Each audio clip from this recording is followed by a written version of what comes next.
programa de hoxe vamos a analizar o xuizo na Audiencia Nacional, o xuizo contra os 4 independentistas, Antón Santos, María Osorio, Eduardo Vigo e Roberto Fiallega Teto.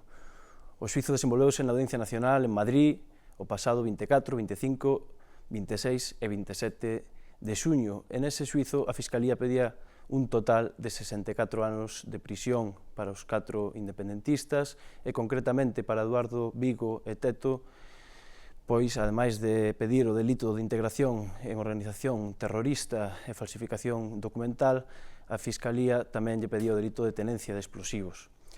O xuizo levantou no país unha ampla expectación mediática, tamén posicionamentos políticos desde todos os lados, desde a dereita, desde a esquerda, desde o propio goberno do Partido Popular.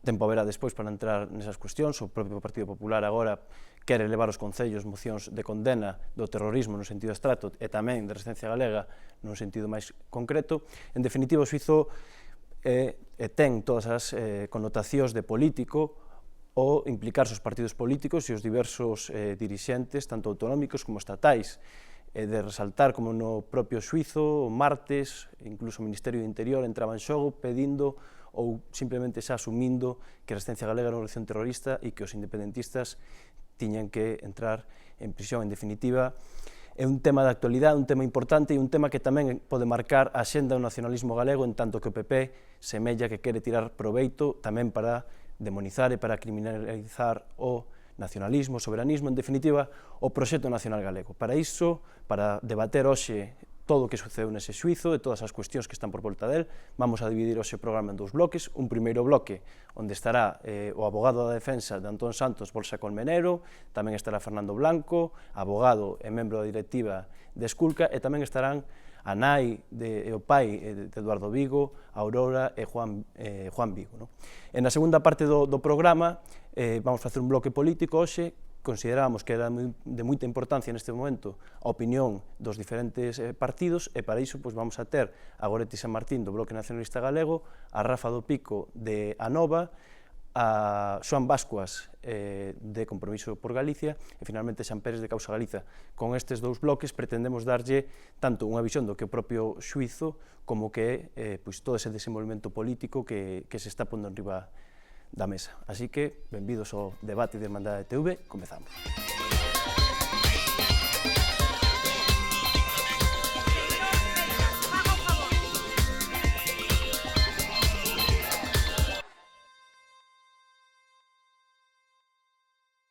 Pois para debater o que foi o xuizo na Audiencia Nacional e o que deu de sí, acompáñanos hoxe Fernando Blanco, abogado e membro da directiva de Esculca. Benvido, Fernando, ao debate de Irmandade TV. Moitas gracias. Tamén nos acompañan Aurora Domínguez e Juan Vigo, nai e pai de Eduardo Vigo, preso independentista, que foi xulgado pasada semana. Benvidos ao debate. Moi ben, moitas gracias. E finalmente acompáñanos o abogado da defensa de Antón Santos, Borja Colmenero. Benvido, Borja, ao debate de Irmandade TV. Moitas gracias por convidarme. Ben, en primeiro lugar, eu quería comezar, estamos falando dun xuizo internacional, este proceso desenvolveuse ali, está dito por moitos xuristas, que é un tribunal de excepción, máis para concretizar o papel da Audiencia Nacional, que a xente que nos ve nos poida entender claramente cal é o papel que xoga. Na vosa opinión, tanto tú, Fernando, como a túa, Borja, que papel xoga a Audiencia Nacional dentro do sistema xurídico español? Bueno, a Audiencia Nacional ten un carácter anómalo na estrutura jurisdiccional.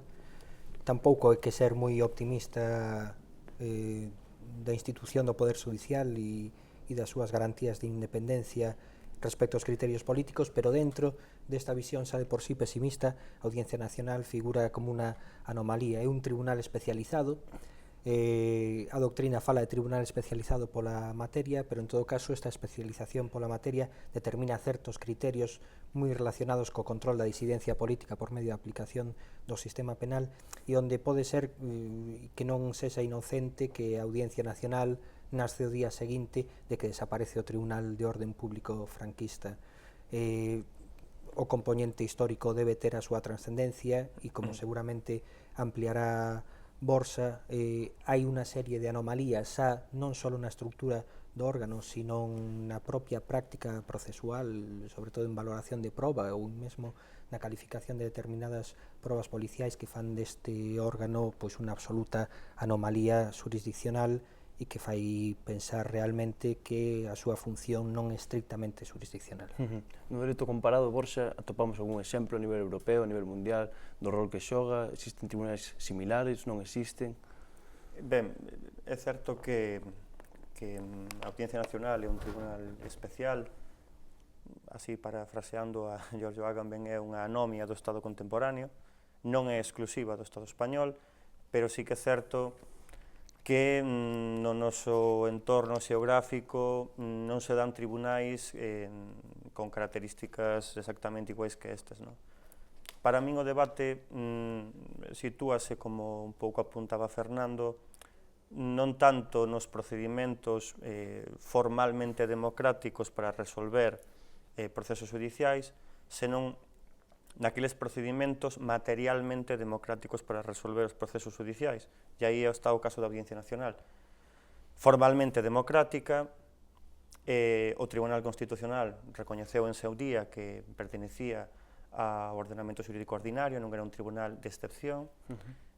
Así o recoñeceu o Tribunal Europeo de Dereitos Humanos, pero o debate está máis na cuestión material que na cuestión formal, que podemos entrar despois a falar un pouquiño máis en cuanto á limitación do dereito de defensa que se produce durante todo o proceso, xa desde o propio momento da detención até o tratamento carcelario.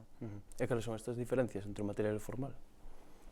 En primeiro lugar, penso que cando falamos de un tribunal formalmente democrático, nos leva a pensar nun tribunal que pertenece a toda a pirámide do ordenamento xurídico, pero que carece ou está vaciada do contido constitucional dos dereitos e liberdades. En todo o proceso penal do subsistema penal de excepción prodúcese unha limitación, como decía, do dereito da defensa que afecta tanto na designación de abogado desde o momento da detención, o período de incomunicación, o tratamento que ten a proba pericial, por exemplo, cos informes de inteligencia, que imagino que falaremos deles, donde os corpos e forzas de seguridade do Estado poden ser parte no proceso ao mesmo tempo que son peritos imparciais, e toda unha serie de limitacións que operan en torno ao proceso, como nos afectan e que vimos neste xulgamento que podemos ir describindo. Unha das teses fundamentais que se manexaba no xuizo por parte da Fiscalía, o xuizo veu precedido dun importante acompañamento mediático, político, comentábamoslo na presentación. A tese central da Fiscalía era o obxectivo fundamental, no que baseou tamén os peritos policiais, é demostrar a existencia de que en Galiza existe unha organización terrorista, e imputarlle aos 4 procesados ese delito como delito estrela, digamos, do xuizo. Ese era o sentido da Fiscalía, non? Ti, Borja, nas conclusións finais do xuizo, pediche a libre solución para Antón Santos.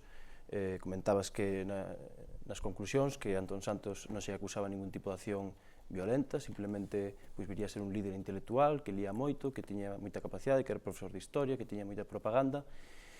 En que se basea a Fiscalía para imputar este delito de organización terrorista e en que te baseas ti na defensa para pedir a libre solución?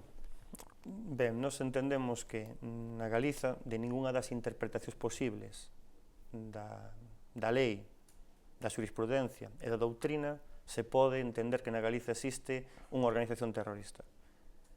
Para que exista unha organización terrorista, ten que haber un primeiro elemento, que sería o elemento teleolóxico, que a xurisprudencia ten entendido que é a atemorización social, é dicir, que haxa unha actividade violenta que cause unha gran atemorización social. Entendemos que na Galiza non existe. Para intentar demostrar que isto non existía, ademais dos argumentos xurídicos que nos entendíamos necesarios, quixemos levar ao plenario aos representantes políticos como testemunhas privilexiadas da actualidade social do noso país, o delegado do goberno como máximo responsable das forzas e corpos de seguridade do Estado, o responsável do CIS como órgano científico encargado do Estado para pulsar a opinión pública, e tamén unha proba pericial contradictoria, intentando dar unha perspectiva desde as ciencias sociais e desde a ciencia política e a historia do nacionalismo galego. Por tanto, entendemos que non existe ese elemento finalístico de atemorización social. Ninguna acción violenta na Galiza, de momento, nos leva a entender que existe unha desestabilización do sistema democrático, nin atentados contra a vida, a liberdade ou a integridade física. Tampouco vemos que exista o segundo elemento, que é o elemento estructural, é dicir, para que exista unha organización terrorista, ademais de existir violencia encamiñada a subvertir o orden constitucional, ten que se dar un elemento de estructura, que exista unha organización en términos funcionais, que exista unha xerarquía, unhos líderes, métodos de financiación, e o que é máis importante desde o noso punto de vista, que son que os medios sexan idóneos. Querer subvertir o orden constitucional non é per se suficiente para que exista un delito de terrorismo. Puñamos un exemplo nas conclusións, que eu tiña intención de derribar un avión, se para eso utilizo unha pedra, non se me pode acusar de 200 tentativas de homicidio, porque o medio non é idóneo. E é un pouco que plantexábamos como non os medios non son os medios idóneos. Cando o legislador pensaba no terrorismo, pensaba en coches bomba, en extorsións, en asesinatos, en secuestros, nada disso sucede na Galiza. Pero hai outro terceiro elemento que neste caso afecta o meu representado e é que non exista conduta típica de pertenencia. Ainda existindo algún indicio de que pudera haber algún tipo de organización, esta hai que pola en relación ca conducta que tivera, neste caso, Antón Santos Pérez. En ningunha das probas que se levou ao xulgamento nos fan ver que exista ningún encaixe dentro desa organización. O máximo que se fai son alusións por parte dos informes da Guardia Civil e da Policía a respecto da súa capacidade de líder intelectual, chegando a recoñecer no plenario o responsável polos servicios de intelixencia da Policía Nacional que o de fora investigado e detido polas súas ideas e non polos seus feitos delictivos, porque Antón Santos non ten nin antecedentes penais, nin se lle imputa ningunha acción violenta. O máis lamentable, se cadra, isto xa a miña opinión, é que se dixera na mesma frase onde a policía di que a policía le da igual el régimen en el que se vive, cousa que é bastante grave e que se cadra depois tamén conecta con cando falábamos antes de Audiencia Nacional e, de alguma maneira, o día seguinte que se disolve o top nace no nacional, pois aquí tamén o policía de alguma maneira di, bueno, a policía era a policía antes e despois. Fernando, ti estiveche como observador no xuízo, representando a Esculca para facer un seguimento de que se cumplían, digamos, os mínimos legais. Que valoración faces desde Esculca do que foi o desenvolvemento do xuízo e de se houbo tamén garantías procesais? Ben, temos pendente a realización dun relatorio fundado sobre o traballo de recollida de datos. Nese sentido, queremos tamén contactar demoradamente cas defensas para que nos aporten a súa visión. En principio, non é que obtuveramos a conclusión previa ao traballo de observación, pero si o contexto no que se produce o xuízo e a propia natureza da Audiencia Nacional facían que estuveramos especialmente cautos sobre o desenvolvemento do xuízo. Cuestións como as que plantexaba Borsa, materiais do funcionamento do proceso, fan que a valoración da proba, tendo en conta que se considera proba pericial aos peritos da Guardia Civil, da Policía Nacional, que son peritos de información ou de inteligencia, como se lles intentou chamar ali, fan que este sexa un proceso absolutamente deturpado. De feito, unhas preguntas absolutamente procedentes da defensa foi ao integrante do Servicio de Información da Guardia Civil: dígame en razón de que coñecemento artístico, técnico, científico comparece vostede aquí, porque iso é unha proba pericial, non outra cousa. Pode ser unha proba pericial, unha proba química en relación a un material explosivo, pode ser unha proba pericial, unha proba biolóxica en relación a unha proba de ADN, pero en todo caso, en relación á elucubración sobre documentos presuntamente atopados en registros, entendemos que isto de entrada supón unha deturpación do xuicio e é algo que realmente non acontece, pois por poñer un exemplo, na Audiencia Provincial de Ourense ou na Audiencia Provincial de Pontevedra.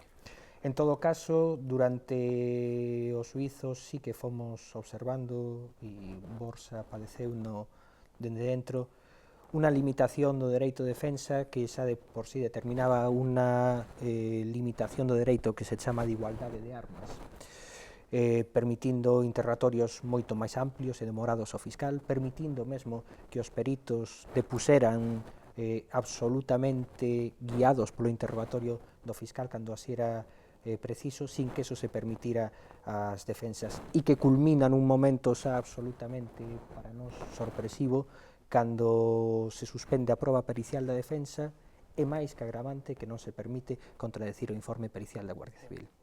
Un momento moi importante que aí quería entrar tamén, o momento onde se expulsan os peritos da defensa, a Carlos Taibo, profesor de Ciencia Política na Universidade de Madrid, a Bernardo Maiz, catedrático do Instituto de Historia. Como se pode valorar ese momento onde se expulsa os peritos da defensa, onde se está exercendo o dereito de defensa dos acusados? Que resposta se lle pode dar a iso? Cabe algún tipo de recurso? Como valorades desde Esculca? Sen dúbida, as defensas plantexarán os recursos pertinentes no seu momento. Para nós, non nunha estricta valoración xurídica, foi absolutamente sorpresivo, porque si ben non éramos optimistas cara ao desenvolvemento do xuízo, sí que digamos que foi unha desmesura, e en realidade non só amosamos preocupación pola suspensión da pericial da defensa, sino especialmente pola imposibilidade de contradecir unha pericial demoradísima no tempo, unha pericial absolutamente basada en elucubracións e que, sin embargo, a defensa non pudo contradecir con un interrogatorio que non me cabe dúbida que iba a poñer en serias dúbidas a pericial da Guardia Civil. Dende o punto de vista de dereitos constitucionais, e sin entrar a cal vai ser o íter procedimental que seguramente que Borsa poderá expoñer con moita máis claridade, dende o punto de vista estrictamente xurídico constitucional entendemos que houve unha infracción do dereito de defensa e do proceso público, un proceso público con todas as garantías que fai dubidosa a constitucionalidade da sentencia que no seu momento se dicte. Borsa, antes de que pasemos a falar con Aurora e con Juan, ligado con isto e tamén co que foi un pouco a actitude xeral do xuíz, a xente que estivo, os que estivemos ali e tamén a xente que puido seguir en directo a través da Irmandade de TV o xuízo, comentouno muitísimo a actitude do xuíz, impertinencia, un pouco a impresión, dábanos desde fora e desde a ignorancia no terreno xurídico de que sempre as impertinencias producíanse no momento onde podía haber un argumento favorable á defensa. Como ves ti? Eu o que penso é a valoración un pouco que facíamos desde a defensa, non é tanto que o magistrado presidente tuvera ningunha idea predeterminada respecto de como iba a ser este xulgamento, senón que, bueno, ten moito que ver con o seu carácter e con a súa forma de levar os procesos, os xulgamentos e o seu traballo profesional. O que si é excepcional son as formas que ele utilizou, que entendemos que foi unha violación do dereito de defensa, nos seus principios de igualdade de armas e contradición. E isto vai facer que o levemos ao Tribunal Constitucional e ao Tribunal Europeo de Dereitos Humanos se fora desestimado polo Tribunal Constitucional. En realidade, toda esta violación do dereito de defensa produciuse durante todo o proceso. Desde o primeiro momento, cando pretendíamos presentar unha serie de cuestións previas que a lei permite de forma reiterada pola xurisprudencia, ainda tratándose de procesos de sumario, e que se desenvolveu durante o interrogatorio, especialmente no caso dos representantes políticos, e unha serie de cuestións tamén que se pretendían plantexar ao largo das sesións plenarias. No fondo, que nos deixa entrever é que nestes procesos, aínda que neste caso fora excepcional o tratamento, o que vemos é que opera baixo o principio de culpabilidade. Entón, partindo desta cuestión de o que Eugenio Zaffaroni decía, un estado prevencional, desde un estado que pon en cuestión o principio de indubio pro reo, pois realizouse todo o proceso e así se viu tamén no xulgamento. Aurora, Juan, Eduardo Vigo está en prisión preventiva desde novembro de 2011, ten estado nas prisións de Córdoba, Navalcarnero, Manxía de las Mulas, agora está en Valdemoro. Como se sinte un pai, unha nai, cando vai a un xuizo na Audiencia Nacional, onde un fillo está pedindo 20 anos, e como están comentando tanto o abogado da defensa Antón Santos como Fernando Blanco, presidente de Esculca, onde non se atende aos dereitos mínimos, que incluso foron denunciados na última palabra, non, por Eduardo e os seus compañeiros, que fora denunciado, que fora vulnerado o seu dereito a defensa. Efectivamente. Como se sinte un nai? Home, pois, xéntese decepcionada polo Tribunal da Audiencia Nacional, porque, bueno, que acaban de dicir vos, e todo, pois non lle deixaban as súas respostas. Eu digo neste término, que eu a miña maneira, pero a maneira da defensa dos abogados, que cando querían intervir, o xuiz pois sempre les cortaba. E con todo eso, pois, bueno, que vou non falar eu que non son, pero, bueno, un xuizo, pois, un pouco de, chamemos, fascista. Unha farsa. Unha farsa que se fixeron entre eles. E, bueno, os abogados, pois, bueno, ao final o fixeron ben, e eu teño un pouco de esperanza que, bueno, que a cousa vai salir, bueno, dentro que cabe. Non vai ser tanto como o mete de Contina, pero con exageración, que non ten pé nin fundamento. Desde o meu punto de vista, que pouco entendo nisto, pero, bueno, tiñan uns expertos xa aquí dando un pouco a súa impresión, que o entenden mellor que eu. E polo demais, pois, bueno, pois Eduardo está levando ben, non os pais, como dixo eu, xa estamos cocidos de espanto, xa sabíamos que hai moitos lobos, ningún como uns aos outros, no meu termo de falar, que nos entendemos, e con eso, pois aquí seguimos, aquí inteiros e fortes, para adiante, como fixemos e seguimos facendo. Moi ben. Juan, como é un fin de semana? Hai que ir ver o fillo pois a Córdoba, a Navalcarnero, como é a realidade de dispersión, diñeiro, kilómetros, hai que traballar o luns, como se leva toda esa dinámica? Vamos a ver, non é moi doado, porque, por exemplo, a Mansilla, pois, ainda é un sitio cercano, pero, por exemplo, cando foi a detención de Santi, pois, íbamos xa, pero, xa, é igual, pois, íbamos de noite, entón, dixen, salía de traballar, teño salido ás 12 da noite, porque eu, por exemplo, no traballo de 4, temos un turno de 7 a 3, e depois, no cambio de hora, pois fáganos entrar ás 4 e ás 12. Entón, pois claro, teño chegado a casa, ducharme, a unha marchar, entón esa era unha desfeita. Dixo, un día vámonos a pegar un tal. Entón, pois, estamos indo que estábamos quedando, por exemplo, un Aranxoez a dormir ali. E, bueno, doado non é, pero claro, é complicado. A situación económica, é 50.000 cousas máis, pero, bueno, vamos levando con dignidade e nada, o sea, se, por exemplo, estuveran no noso país, pois era moito máis doado en gastos, e máis non te levabas un totazo, porque desde aquí a Madrid son 700 km, e pegaste un viaxe que teño de ir para lá e vir para aquí, e cando veño, chegame... Veño baldao. Cando teño ido eu solo, por exemplo, conducindo que iba eu solo, pois, chegame agua ao peito, pero, bueno, vámoslo levando ben.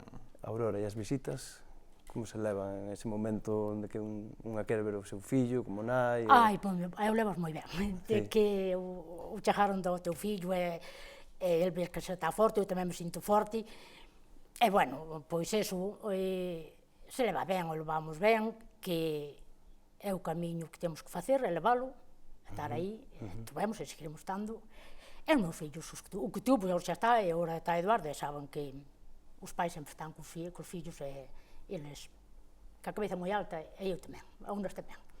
Con eso xa nos quedamos, que vou dicir? Contentos. Contentos, e ele, e claro, o máis malo foi cando agora tuvo en Córdoba, aí foi a vida máis dura que levou. Claro, porque en Córdoba estivo en isolamento... Estivo en isolamento desde febreiro hasta diciembre. Estou 9 meses, serían 9 10, aí foi unha cadea moi durísima para Eduardo. Pero Eduardo é forte, Eduardo non se templaron. Eduardo, por ali non, e os outros se puxeron duros, pero Eduardo dixo, eu tamén que estou. E iso é un orgullo que ten que ter Eduardo, que ten unha nai, claro, por suposto os pais, pero, bueno, eu como nai o falo por min, e iso é a súa dignidade, e a dignidade dunha persona non hai quen lle quite. Por moito insolamento, por moita dispersión, por moito que fagan correr os pais, o facemos e o sigamos facendo hasta que Eduardo volve para a casa, pero, bueno, así estamos, estamos ben, o levamos ben, vamos, non dicir que estamos ben, que ben non estamos, pero, bueno, o sabemos afrontar con interés e dignidade, realidade, interés. con dignidade e o orgullo que levamos polo noso país a defender un país como hai que defender. Desde logo que sí. Todos os meses, unha vez ao mes, nas 7 cidades galegas, hai unha concentración mensal que coincide co sexún dos presos independentistas. Nesas concentracións pois, se demanda o fin da dispersión, que se cumpla, bueno, e outra serie de cuestións, que se cumplan os mínimos que establece a lei penitenciaria. Juan, é moi importante se cadra todo ese apoio que se está dando desde a plataforma Que Volten a Casa, desde esas concentracións. Que importante é, tanto para Eduardo como para vos como pais, como pai e nai, ver que hai todo pois, o apoio e a solidariedade pois, dun movimento, non? Home, claro que é moi importante, senón, pois, non sei, pero pois está aí a xente aí apoiando e, ben, o sea, é moi importante que a xente este aí, porque senón, e nós, pois, ben, O o sea, apoio social, o apoio social é eu que si che fundamental. quería dicir, perdona que che cambie de tema, é que, vamos a ver, nós estuvemos aí, por exemplo, cando tuvemos de dúas veces que íbamos para visitar a Santi, pois tuvemos que se pasáramos Benavente e tuvemos que dar volta. E de outra vez íbamos á altura de Pola de Sanabria e nos fixeron dar volta outra vez. Entón, pois, do resto, pois, ben, o sea, nós estamos contentos con todo o mundo e nós o levamos con, ben, o sea, con dignidade e apoiando e visitando todo o que podamos unha vez ao mes. A Eduardo, por exemplo, en Mansilla, pois, fomos 2 veces, depois do resto, pois, ben. Que pasa, claro, se eu o que pido é que non vai o que acercaran ao noso país os presos, a todo o mundo en xeral. Non, todo o mundo en xeral, non os presos. Incluso os presos do Grapa e toda a xente que está por aí adiante, pois que acerquen, porque claro, é a hostia. Un castigo Pita, engadido que ten para... que ir a Valladolid, agora tiña que ir a Badajoz, unha cousa, outra, pois, pero bueno, ben. Falábamos agora de dispersión, o goberno español do PSOE foi quen implementou a finais dos anos 80, nun contexto ben distinto que o galego. Agora vese que se está reproducindo no contexto galego. Xa para finalizar este primeiro bloque, veremos o fin da dispersión no Estado español? Pois non sei, como non o veñen a arreglar de fora, penso que non.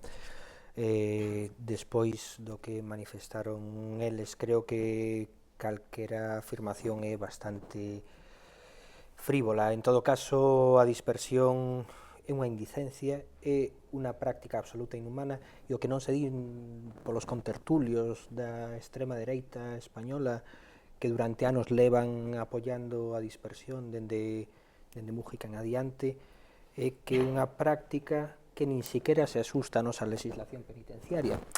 Non hai unha norma específica que diga que os presos teñen que cumplir, presos e presas, cerca da súa casa, pero sí é certo que a normativa establece unos criterios, por exemplo, no artículo 9 do regulamento penitenciario, que determina que a ubicación dos centros dos establecimentos penitenciarios serán intentando asustarse o mapa das comunidades autónomas, con un establecimento de preventivos en cada provincia e intentando que sexa o máis cercano para evitar a desestructuración social dos presos. Isto que todavía é máis sinalado no caso dos preventivos. Entón está ben lembrar para todos estes que din que non hai norma nese ordenamento xurídico Reino de España, sí que hai norma, e a dispersión non só é unha indecencia, sino que debe ser calificada como ilegal.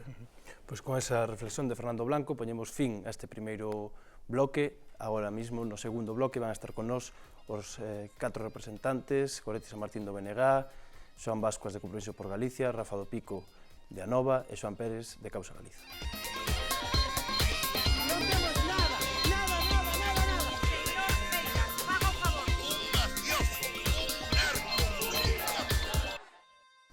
Neste segundo bloque acompáñanos Rafa do Pico, membro de Anova. Benvido, Rafael. Moitas gracias. Tamén nos acompaña Xan Pérez, membro de Causa Galiza. Benvido, Xan, ao debate. Obrigado, boa tarde.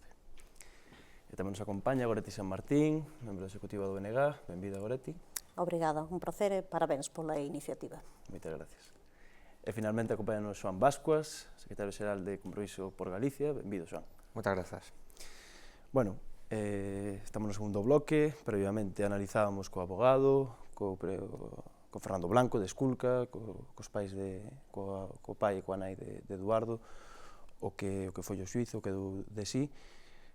Querería comezar esta segunda parte pedíndovos unha valoración global, tanto do que supuxo o xuízo, como tamén da súa dimensión política, non? Entendida a súa dimensión política pois por todo o que está xenerando. O martes do propio xuízo víamos como había unha información del Mundo onde apuntaba unha batasunización de Galicia, onde entrarían toda unha serie de organizacións, Esquerda Unida, BNG, Alternativa Galega, AMI, centros sociais, onde todas estas organizacións pois estarían máis ou menos nunha estrategia de batasunización. Tamén tiñamos expresións do Ministerio de Interior a través do seu a través dun cargo de Interior, de Seguridade, Secretario de Estado de Seguridade, anunciando xa as condenas. Temos tamén a iniciativa do Partido Popular a nivel dos concellos, que entraremos máis polo miúdo despois, de condena á resistencia galega. En fin, temos moitas cuestións en riba da mesa. Rafael, unha primeira valoración, como ve a Nova este xuízo, que valoración fai a Nova do que foi este xuízo e que valoración fai a Nova tamén do desenvolvemento político que está tendo?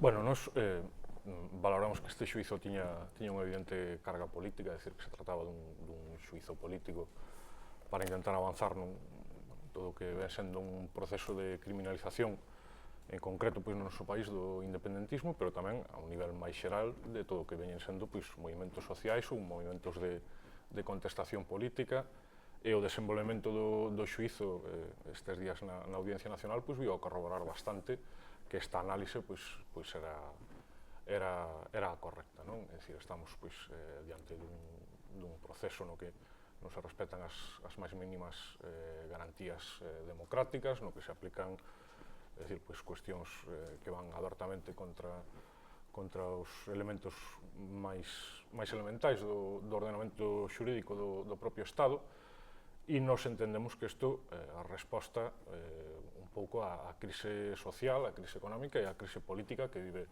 o propio Estado español e a escalada represiva que vai acompañada para con isto, para con todos os movimentos sociais, a criminalización que ven acompañada tamén utilizando pois os medios de comunicación social e incluso nomeadamente pois os medios de comunicación de titularidade pública para acompañar toda esta estrategia. Nos entendemos que isto pois, bueno, é un paso, é un chanzo máis nesta estrategia que ven sustendo fundamentalmente o Partido Popular, non? E se demostrou claramente no desenvolvemento do xuízo na Audiencia Nacional. Goretti, que valoración foi o BNG ao fío do que comentaba e tamén, en concreto, o propio delegado do Goberno digamos, presionado o BNG, pedíalle o BNG contundencia, non sei moi ben en que sentido. Que valoración fai o BNG do que foi o xuízo e tamén de todo o que está derivando políticamente dele? A ver, o BNG xulga que hai que inserir este xuízo nun momento de forte conflitividade social, nun momento onde hai unha protesta moi forte contra as políticas que está aplicando o Partido Popular por parte de moitos movimentos sociais e organizacións políticas, e ademais nun momento onde o Partido Popular está especialmente desgastado tamén pola desafección da súa propia base militante que está participando, ou base social, militante ou simpatizantes, que están a ficar absolutamente desencantados da política que está facendo o Partido Popular. Podíamos pensar pois, na propia base social que están participando no movimento das participacións preferentes e subordinadas, mas tamén no conflito cos pescadores e cos mariñeiros, na xente dos desafiuzamentos, en todos. Entón, daquela, nós pensamos que hai que inserir nese contexto o intento do Partido Popular de crear unha alarma social inexistente na Galiza nestes momentos a respecto do terrorismo, para buscar justamente unha maneira de provocar medo, facer que a xente non se movilice, que nos paralicemos por ese medo, e intentar desa maneira tamén, pois, sobre todo, culpabilizar, coincidindo tamén co que comentou Rafa antes, pois justamente a todas aquelas persoas disidentes en xeral e de maneira moi concreta as forzas nacionalistas, as forzas que están pola soberanía política, as forzas que tamén poden facerlle fronte e que ademais están facendo moitas veces, pois, están participando en loitas comuns para intentar que Galiza teña moito maior peso político, moito maior protagonismo. Entón, nos pensamos que hai que inserilo aí e é neste contexto onde eles lanzan unha iniciativa fortísima onde o que queren é presionar, non? Presionar justamente non só as organizacións políticas, senón a xente, aos movimentos sociais para intentar parar todas estas protestas, non? É unha especie non de cortina de fume, nun momento tamén onde o Partido Popular está envolto en moitos casos de corrupción política, é unha das maneiras justamente de desviar a atención.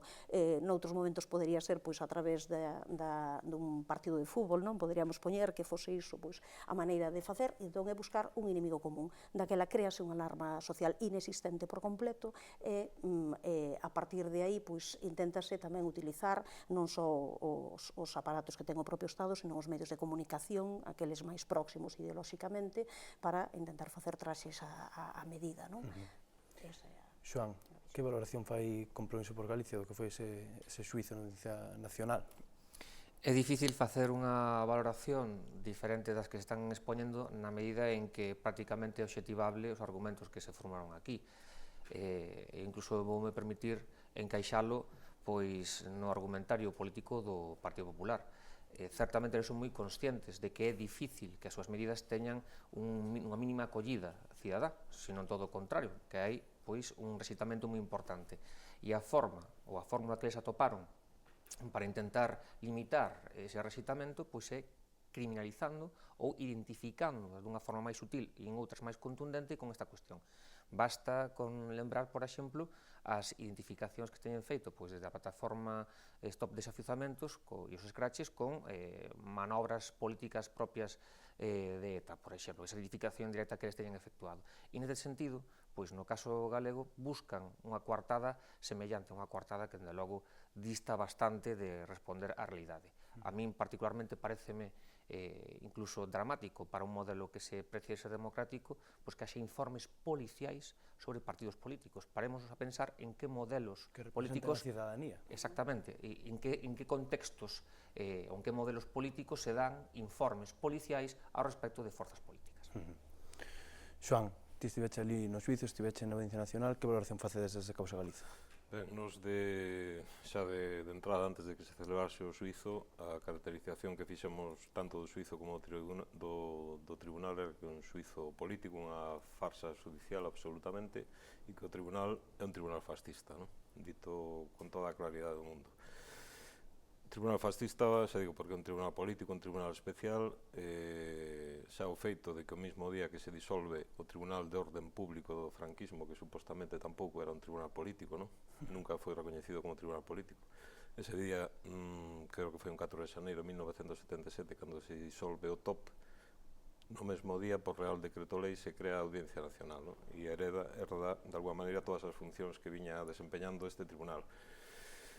Xa digo, tiñamos de entrada esa valorización, esa caracterización do tribunal e do suizo, pero que foi o desenvolvimento dos feitos o que nos veo a confirmar, e as 50, 60 persoas que en algúns momentos estivemos na sala, o que nos veo a confirmar o carácter absolutamente político. Ali había informes do Centro Nacional de Inteligencia lidos por mandos militares en que se abordaban cuestións tan choqueiras, digámoslo así, como que, bueno, as persoas que estaban, os militantes independentistas que estaban sendo xulgados na Audiencia Nacional facían parte dun continuum histórico que parte dos tempos de Moncho Reboiras, cítase a Moncho Reboiras nun suizo por unha acción concreta, non? É dicir, estáse dando unha dimensión absolutamente política, fálase do exército guerrilleiro, fálase da Fundación Damí, fálase de que existe unha asociación de montañeiros chamada Aguas Limpas, que supostamente sería un centro de reclutamento de menores de entre 11 e 15 anos para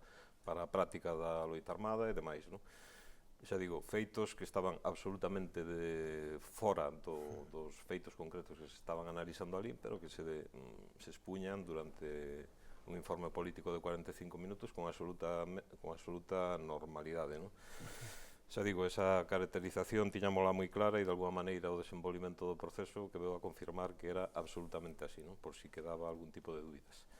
Logo, en canto aos obxectivos, entendemos que os obxectivos que persegue este proceso situámonos a tres niveis. Por unha parte, hai unha persecución clarísima do independentismo tradicionalmente existente, vamos a denominar así,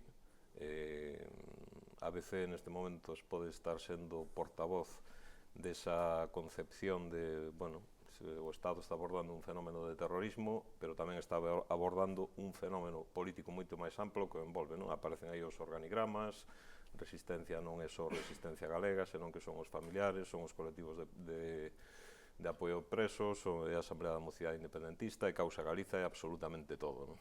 Ten unha diversidade de estruturas impresionante, algo que nunca se chega a demostrar, non? Xa digo, por unha parte unha persecución clarísima dun movimento sociopolítico, por outra, entendemos que hai unha tentativa por parte do Estado, a vista das evolucións que se deron no nacionalismo nos últimos 2 anos, de abrir de intentar correxir eses movimentos que se están producindo no nacionalismo a través da criminalización e da presión mediática, e de alguna maneira retornar a determinados asentes nacionalistas a políticas de colaboración ou de complicidade coa represión, non? Neste sentido, pensamos que a entrevista que se publicou o pasado 9 de xuño ao virrei español no noso país, a Samuel Juárez, na que, bueno, aludía directamente o BNG, tratando de que, digamos, correxise as posicións de solidaridade cos independentistas presos, van un pouco neste sentido, non?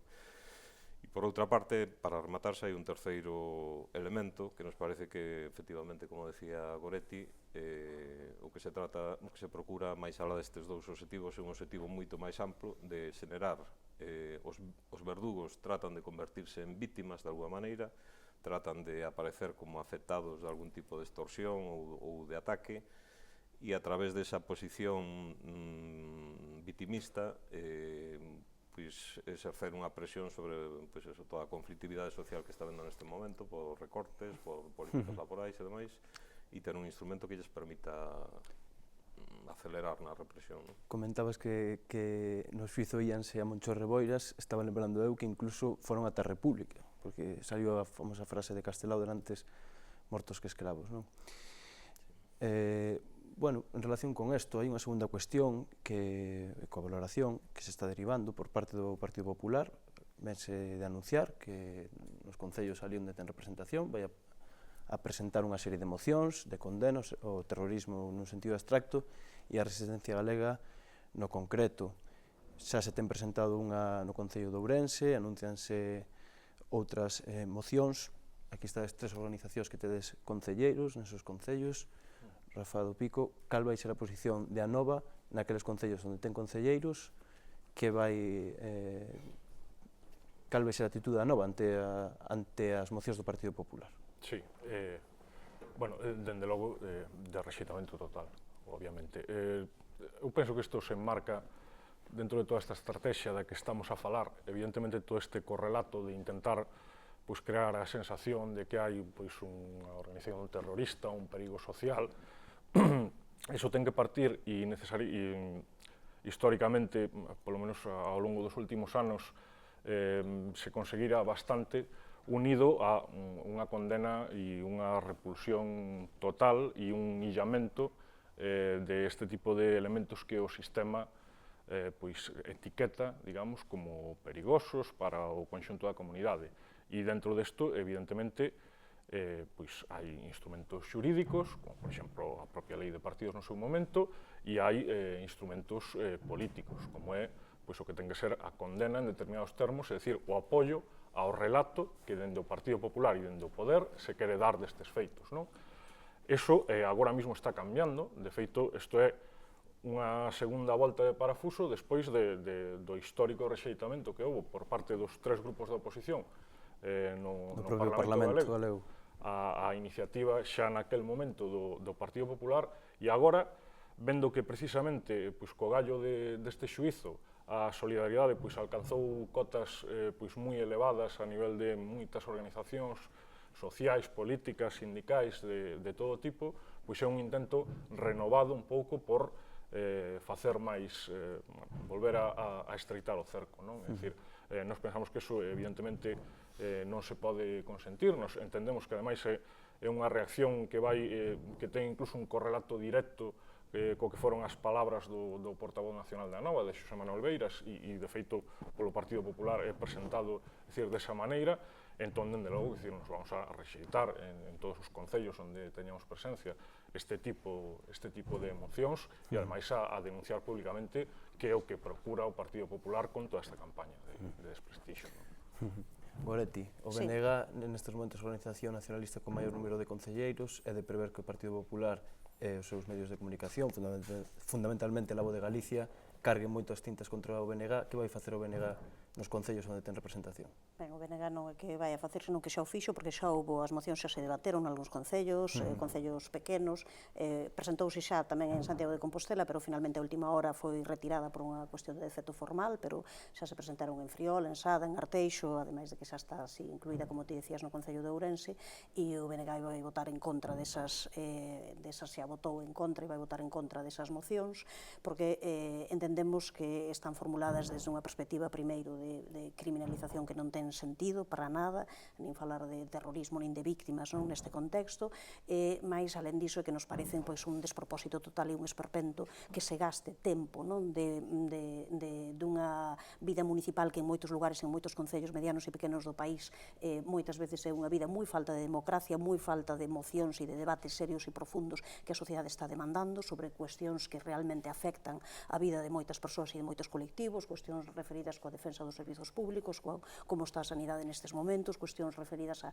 movimentos sociais que antes citábamos que están moi interesados nestes momentos a que as institucións realmente tomen partido, e o único que se fai xustamente é furtar ese tempo para porse a debater, ter os medios de comunicación, algúns medios de comunicación que lle fagan o xogo e formular isto como un gran debate nacional. Se nos preguntamos na rúa, ninguén nos vai dicir que este é un problema deste país. É evidente que a xente vai dicir que o desemprego, a vivenda, o problema da emigración da xente nova e tal, ninguén vai dicir que hai ningún tipo de medo nin de alarma social, así que isto non... O dicía o propio responsable do CIS, no propio xuizo, a preguntas da defensa, que na Galiza ninguén apuntaba esta cuestión como un problema, e sí que salía en primeiro lugar o desemprego, a economía, a clase política, etc. Xoán, que vai facer Compromiso por Galicia nos concellos onde ten representación a vista das mocións do Partido Popular? En primeiro lugar, creo que é interesante sinalar que na maioría de parte dos concellos do noso país, que son dunha dimensión pequena, teñen un pleno cada 2 meses. Isto é un tempo moi limitado para adicarse a facer propostas en positivo para sacar o concello adiante, non? Por tanto, a practicidade desa proposta é moi limitada. Compromiso por Galicia o que ten previsto é presentar a súa propia moción, evidentemente non imos apoiar a proposta que efectúa o Partido Popular, máis que nada porque, ademais, efectivamente, como se apuntaba anteriormente, ten ao horizonte ou está baseada no papel de resistencia galega cando ni siquiera está recoñecida a súa existencia, e é máis, cando no ano 2007 a Unión Federal da Guardia Civil negou a súa existencia, non? Pois ben, nós evidentemente, como unha forza política baseada na cultura da paz, pois evidentemente rexeitamos toda forma de violencia, toda forma de violencia. E máis, pois evidentemente, no noso argumentario intentaremos evidenciar que isto responde a estos intereses que se acaban de denunciar aquí e tamén ligalo pois ás preocupacións reais da cidadanía. A política ten que estar para resolver cuestións reais. Xoán, Causa Galiza, unha organización soberanista, non ten representación nos concellos, mas como vedes esta iniciativa do Partido Popular de presentar mocións nos concellos responde un pouco a esa estrategia que comentabas antes, como vedes? Bueno, nos entendemos que é unha estrategia complementar absolutamente do que está acontecendo a nivel mediático, a nivel institucional e, bueno, e o que aconteceu pois durante o xuizo que se celebrou na Audiencia Nacional, non? Hai unha política de criminalización do nacionalismo en xeral, do independentismo en particular. Ainda tive a oportunidade de ler hoxe a moción do PP pola tarde. Resulta que o PP xa se adianta as resolucións do Tribunal Especial decretando que existe unha organización armada ilegal que se chama Resistencia Galega e que os concellos teñen que condenar a súa actuación, non? Cando legalmente dentro da leitura que se pode facer por parte dos sectores que acreditan no actual sistema institucional é que en canto a Audiencia Nacional non determina unha existencia non poden haber condenas, non? O PP vai moito por diante. Logo hai outra cuestión que entendemos fundamental, cal é xa non só o papel que poda estar entrando nos concellos a día de hoxe e en moitos concellos deste país con situacións moitísimo máis graves que as condenas ou as non condenas. Entendemos que a cuestión máis relevante pode ser quen é o Partido Popular actualmente neste país, coa trayectoria que ten detrás, cos seus devanceiros ideolóxicos, xa que a nos non los buscan en Moncho Reboiras e incluso máis atrás no tempo. Habría que falar de que o Partido Popular a día de hoxe non condenou un xenocidio que levou a morte a 12.000, 15.000 persoas neste país, non condenou 40 anos de represión e de fascismo e está tratando de dar ao resto de axentes políticos e sociais do país licións de democracia. O Partido Popular tampouco condena a existencia dun réxime especial de detención incomunicada no Estado español, a detención antiterrorista, un réxime baixo que sistemáticamente se produce a tortura. E, bueno, realmente o que queremos destacar que non teñen absolutamente ninguna legitimidade para estar falando de violencia nin de condenas.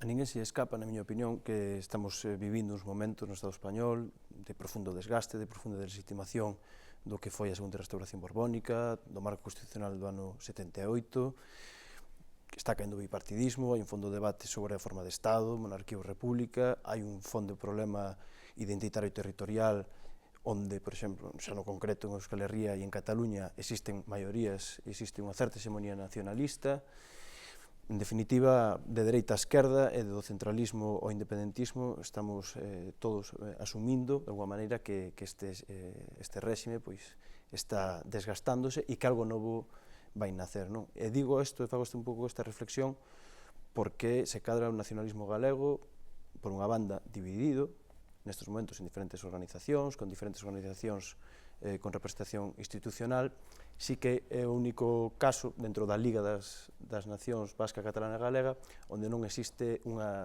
hexemonía nestes momentos. Si isto ligamos a que, como está salindo nas diferentes intervencións, hai unha estrategia por parte do Partido Popular de criminalizar o proxecto nacional, de criminalizar o nacionalismo. Temos dous retos aí diante, que un é o Día da Patria, un Día da Patria onde a base nacionalista ou grande parte da base nacionalista aspira a que sexa un Día da Patria unitario, e por outra banda temos tamén unha data no calendario político que son as eleccións europeas, unhas eleccións europeas moi importantes tanto dentro do contexto europeo, todo o que está sendo a política económica da Unión Europea, como tamén coincidindo con esta situación do Estado español.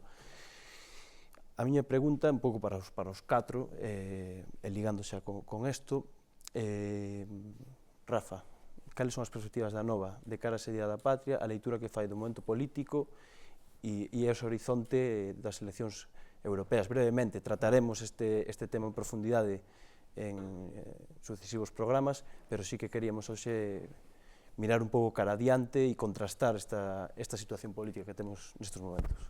Ben, é moito para resumir, pero unhas posible, pinceladas.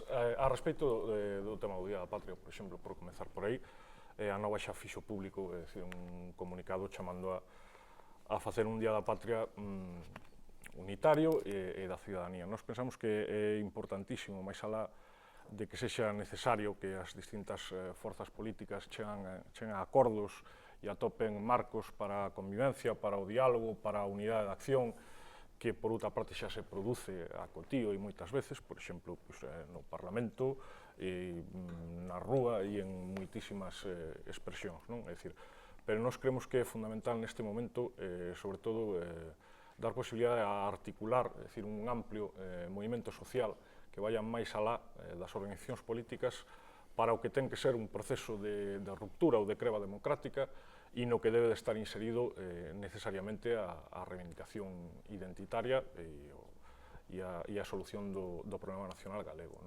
Entón, nos entendemos que para o Día da Patria sería un bo comezo, digamos, para empezar a andar ou a articular estes vieiros que fose posible unha convocatoria destas características. Mais alá de que somos conscientes de que os tempos son limitados, de que é importante tamén non dar, ao mellor, determinados pasos simbólicos que non teñen unha correspondencia na base real e poden despois redundar, quizáis, en máis decepción, pero nós entendemos que hai que avanzar por aí, nese escenario. E a respecto do tema das eleccións europeas, a Nova ten formulado que en cada convocatoria electoral vai a reformular a súa política concreta de alianzas, é dicir, tendo en conta que nós apostamos pola fronte ampla como idea e como estrategia, entendido como esa unión todas as forzas que dende a esquerda e dende o respeto ao dereito de autodeterminación converxen en obxectivos estratégicos e tamén en alianzas electorais, abordaremos no seu momento, todavía non está posto en riba da mesa, cal vai ser a posición concreta respecto do tema das eleccións europeas do vindeiro ano. Goretti. Ben, o BNG xulga que o que é importante realmente non mirar únicamente a curto prazo é importante, pero o fundamental é o medio prazo. Temos moitísimas loitas no país nestes momentos e son loitas que ás veces a xente que se ve involucrada, que se ve afectada, non acaba de relacionar nin de entender o porqué, non? O porqué ten que padecer, non? E te estamos padecendo non estas políticas terríveis, non? Que están ademais deixándonos sen toda unha xeración que está tendo que ir fora e están deixándonos sin posibilidades case de vivir dignamente e provocando unha desigualdade social como nunca, non? Se viviu, non? Entón, daquelo que temos que facer é crear moitísima consciencia nacional e facer que esa xente chegue a saber que todas esas loitas, todas esas cuestións están relacionadas, están ligadas e todas teñen un fío conductor que é a necesidade de soberanía política, a necesidade de capacidade para decidir, para poder justamente desa maneira poder resolver moitas desas cuestións. Ese é un proceso que temos que desenvolver a medio prazo, é un proceso que o BNG ademais trazou xa dentro dos seus relatorios e dentro dos seus documentos políticos e é un proceso que nestes momentos nos pensamos que ten que comezar a marchar, que ten que andar e onde ten que andar as organizacións políticas á beira de moitos movimentos sociais, de moitas loitas. Dentro desa perspectiva, o BNG partillou, apoiou, non, e vai seguir apoiando unha iniciativa que se lanzou tamén de facer unha plataforma, unha iniciativa pola soberanía que intentase justamente crear consciencia nacional de maneira capilar, non, por toda a sociedade galega. Entón, desde esa perspectiva, aínda que nos parecería moi importante, por suposto, e moi ilusionante para moitos sectores a realización dun 25 de xullo conxunto, nos pensamos que hai que cultivalo, que hai que preparalo, que nestes momentos non se dan as condicións necesarias porque esa iniciativa leva poucos meses, leva pouco camiño percorrido, necesita chegar a moitísima máis xente e, claro, ás veces vivimos en mundos moi pequeniños, moi reducidos, e parecenos que Santiago de Compostela, que iso xa está, pero hai que chegar a moitos sitios do país, isto todo ten que ser reflexionado, ten que ser, a xente está moi metida en loitas particulares que non acaban de ligar, así que nos pensamos que o momento é continuar preparando, continuar creando esa consciencia nacional e sermos capaces, pero nese proceso, por suposto, ir tendendo a man e traballando á beira de outras forzas e de outras organizacións políticas. Nese sentido, para este 25 de xullo vai haber, sí, o 24, unha manifestación unitaria de todas as organizacións da mocidade, non, de moitas das que están implicadas na iniciativa pola soberanía, que están dispostas xa, non, é un primeiro paso, polo menos, agardemos, eu agardo, sei que hai moitos sectores que están desexando que en breve, a medio prazo, pero as cousas teñen que levar o seu tempo e o seu ritmo, non? A respecto das europeas, o portavoz nacional do BNG xa fixo declaracións e tamén outras persoas con cargos políticos dentro do BNG da necesidade justamente de nesta liña de reforzar a presenza no Parlamento Europeo, de ser capaces de ter unha voz, mesmo de facer chegar a cidadanía que significa que representa esta Europa, e se este é o modelo que queremos, a necesidade de que teñamos unha conxunción, digamos, das forzas que están pola soberanía política e pola autodeterminación, non, que deberíamos de ter unha voz propia e que iso non debería estar e impedir, non, que nos puidésemos integrar tamén nunha plataforma de outras organizacións políticas a nivel de Estado que defenden e que están na mesma liña política, non? Xoán, ese é o punto de encontro, o movimento soberanista, ademais da valoración, está aí o punto de encontro? Antes de responder a isto, na intervención de Xoán recordoume unha cousa anterior, e é que, en relación ás mocións nos concellos, hai concellos onde o Partido Popular non presentou esta moción, habendo pleno, quero dicir, co cal creo, para min, que en algúns casos tamén se reservaron para sí pois esa cautela na liña argumental que apuntaba antes Xoán acertadamente. No tocante ao 25 de xullo conxunto. E tamén en relación ás eleccións europeas. Que está un pouco ligado, se cada, sí, non? Pode ser que pode haber quen faga esa leitura, polo menos. Pode que haxa unha leitura, ou quen faga leitura nese sentido. Hai que observar que o chamado que se fai o 25 de xullo debería ser algo coparticipado, coorganizado, e sobre todo tamén que dera protagonismo á cidadanía, como se apuntaba por aquí. Pero a cuestión está en que non estamos no punto no que se argumenta que vaya a ser coparticipado e coorganizado. De igual modo que nas chamadas ás eleccións europeas de forma conxunta tamén vai sendo, que se participe nesta plataforma ou nesta outra, simultaneamente, a parte da unidade das forzas políticas. Compromiso por Galicia xa hai bastante tempo, aproximadamente mes e medio, ten feito un chamado para iniciar conversas de cara a unhas eleccións europeas conxuntas. En que termos? Nos termos de forzas políticas centradas no país, que teñen o seu centro de decisión no país, e que se lle dé un protagonismo á cidadanía, tendo en conta cal é o contexto e situación na que están a participar as forzas partidarias nacionalistas. Creo que, se realmente queremos poñer en valor a cuestión nacional, os termos nos que se ten que manexar esa proposta en estes, e, sobre todo, o que hai que facer é dialogar e falar sobre unha idea en concreto e tamén sobre propostas programáticas, evidentemente. E neste contexto é no que nos fixemos no seu momento, xa hai bastante tempo, unha proposta de candidatura conxunta ás eleccións europeas, pero sin as hipotecas de ninguén, isto é, centrados no país. Pode haber quen faga leitura, e de feito tense feito, de que a circunscripción nas europeas é unha circunscripción única, unha circunscripción estatal, e eso exixiría alianzas, non? Alianzas con outras organizacións. Compromiso por Galicia descarta esas alianzas, pois, por exemplo, co nacionalismo vasco, co nacionalismo catalán ou outros povos, están abertas? Se o que estamos a falar é dunha candidatura galega, cos centros de decisión no país, en boa lógica temos que facelo así, hai que pensar que temos que buscar un acordo programático. Xa non sería só un acordo programático entre as forzas políticas do país, tenemos que buscalo tamén con axentes exteriores. E, por certo, hai modificacións de cara ás eleccións europeas que implicarían determinar que candidato á presidencia da Comisión apoiaría esa listaxe e, ademais, en que grupos integraría. Son cuestións que habería que ter presentes tamén nese caso e que, dende logo, pois, non clarifican moito o futuro desa proposta unitaria. Xoan, desde Causa Galiza, que vos gustaría que houbera o Día da Patria, que agardades, e de caras europeas, que perspectivas tedes? Bueno, Día da Patria o desesável nun contexto de profunda crise do Estado español como é o actual, tanto de modelo económico, territorial, como da propia legitimidade democrática que poda ter este Estado. O desesável para nós sería que o Día da Patria, sin magnificar excesivamente o Día Nacional, pois de alguma maneira se encenase que hai un amplo acordo en términos de soberanía e de ruptura democrática co Estado español. Esa foi a posición que trasladamos no seu día, creo que foi o 18 de maio, o Bloque Nacionalista Galego, unha delegación da Executiva Nacional. O BNG interpretou que non se daban as condicións necesarias a día de hoxe para que o Día da Patria encenase ese acordo amplo pola soberanía e pola ruptura democrática. Bueno, entendemos que posiblemente eso se poda dar no futuro cando madurezan as condicións.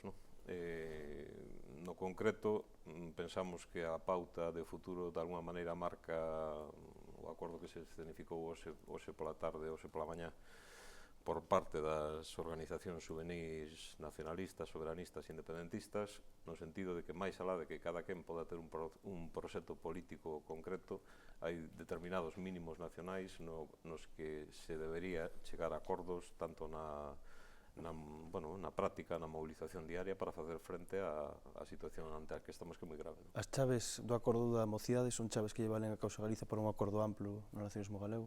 Nos términos en que está, incluso son máis que mínimos nacionais, son mínimos moi avanzados, é un acordo explícitamente independentista de superación do marco xurídico político actual, e nese sentido son, xa digo, parecennos incluso mínimos moi avanzados. Bueno, pois con esa reflexión de Xan Pérez vamos poñer remate a este debate. Quero darvos as gracias aos 4 por participar no programa de hoxe, un programa onde debatimos o que deu de sí o xuízo na Audiencia Nacional contra os 4 independentistas, contra Roberto Fiallega, Teto, Antón Santos, Eduardo Vigo e María Osorio. Estiveron o abogado da defensa Antón Santos, estivo Fernando Blanco de Esculca, estiveron o pai e a nai de Eduardo, e estiveron os 4 representantes políticos de Bloque, Anova, Compromiso por Galicia e Causa Galiza. Agardamos que gostarades deste programa. Xa sabedes que isto é televisión por internet, isto é Irmandade TV. Agardámosvos a semana que ven.